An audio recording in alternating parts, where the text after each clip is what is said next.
Hello friends, સ્વાગત છે તમારું મારી યુટ્યુબ ચેનલ કુક વિથ સાજીદામાં। આજે આપણે બટેટામાંથી એક સરસ મજાનો ક્રિસ્પી અને ચટાકેદાર નાસ્તો બનાવવાના છીએ, જે છે સિંધી આલુ ટૂક। સિંધીઓની આ ફેમસ વાનગી છે। એને બનાવવા માટે મેં અહીંયા 400 થી 500 ગ્રામ જેટલા બટેટા લઈ લીધા છે।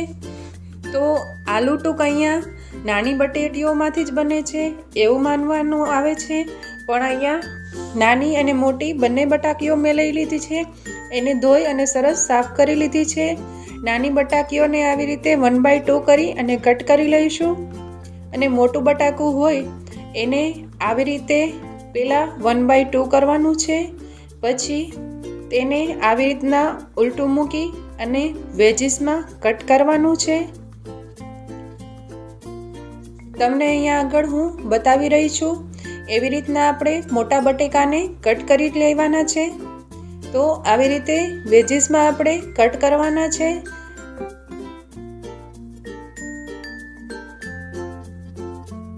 હજી હું તમને 2 થી 3 વેજીસ કટ કરીને બતાવી રહી છું। તો આવી રીતે વેજીસમાં કટ કરવાથી આલુ ટૂક દેખાવમાં બહુ જ સરસ લાગે છે। તો નાની બટેકીઓ જ નહીં, પણ મોટા બટેટા હોય એમાંથી પણ આપણે અહીંયા આલુ ટૂક બનાવી શકીએ છીએ।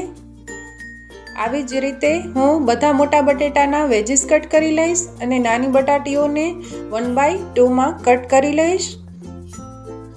હવે આ બધાને આપણે પાણીમાં ઉમેરી દેવાના છે। બટેટા તો આમ ધોઈને જ લીધા છે, પણ આ વેજીસને પણ આપણે સરસ રીતે ધોઈ લઈશું, જેથી એનો સ્ટાર્ચ જતો રહે। પાણીમાં સરસ રીતે ધોઈ અને એને એક બીજા વાસણમાં ટ્રાન્સફર કરી લઈશું।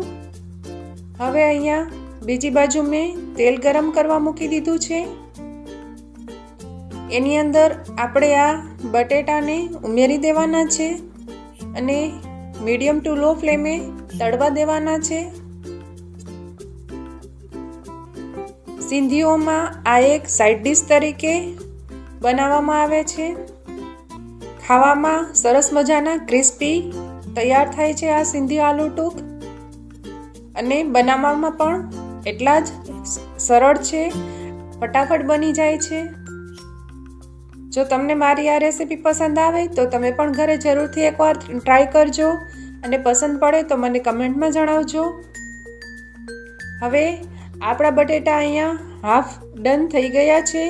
આછા ગુલાબી રંગના થાય ત્યાં સુધી તળવાના છે। આ બટેટાને આપણે ફૂલ ફ્લેમે નથી તળવાના, મીડિયમ ટુ લો ફ્લેમે તળીશું। જોઈ શકો છો આપણે અહીંયા બટેટા તળાઈ ગયા છે। લાઇટ બ્રાઉન કલરના થાય ત્યાં સુધી તળવાના છે। ધીમા તાપે તળવાના કારણે વેજીસ અંદર સુધી સરસ પાકી જશે। હવે આ તૈયાર કરેલા વેજીસને આપણે એક પ્લેટમાં લઈ લેવાના છે, અને હવે બીજા બેચને ઉમેરી દઈશું। તો અત્યારે તો આ ગરમ છે, એને ઉતાવળ કરીને પ્રેસ નથી કરવાનું। આ ગરમા ગરમ તળેલા બટેટાને આપણે એક પ્લેટમાં ઠંડા થવા રાખી દઈશું। બીજી બાજુ એના ઉપર છાંટવા માટેનો મસાલો બનાવી લઈશું, જેમાં 1 ચમચી લાલ મરચું પાવડર, અહીંયા મેં કશ્મીરી લાલ મરચું પાવડર લીધું છે, અડધી ચમચી આમચૂર પાવડર, અડધી ચમચીથી પણ ઓછું મીઠું, અને 5 ચમચી સંચળ પાવડર ઉમેરી દીધો છે। હવે એને સરસ રીતે મિક્સ કરી લઈશું। આપણું આ મિશ્રણ બનીને તૈયાર છે।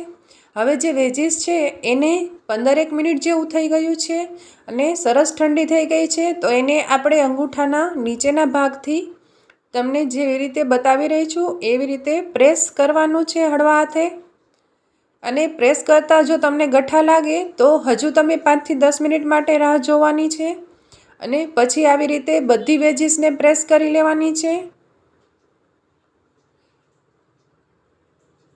અને એને એક પ્લેટમાં લઈ લઈશું। આ વેજીસને ઠંડી થયા પછી જ પ્રેસ કરવાની છે। ગરમમાં એક તો દાજી જવાની બીક લાગે। જો અત્યારે પણ તમારાથી પ્રેસ થવામાં ગરમ લાગતું હોય તો તમે કિચન નેપકિન લઈ શકો છો, આવી રીતે મેં બધી જ વેજીસને પ્રેસ કરી અને રેડી કરી લીધી છે. હવે એને સેકન્ડ ફ્રાઈંગ માટે પ્રોસેસ કરીશું. આ વેજીસ જે આપણે કટ કરી છે તેને પ્રેસ કરતાં આવી રીતે દેખાવમાં બહુ જ સરસ લાગે છે. તો આ બધી વેજીસમાંથી આપણે અહીંયા એક બેચમાં સમાય એટલી વેજીસ ઉમેરી દઈશું અને એને ધીમા તાપે ગોલ્ડન કલર આવે ત્યાં સુધી તળી લેવાની છે. અહીંયા ઉતાવળ નથી કરવાની.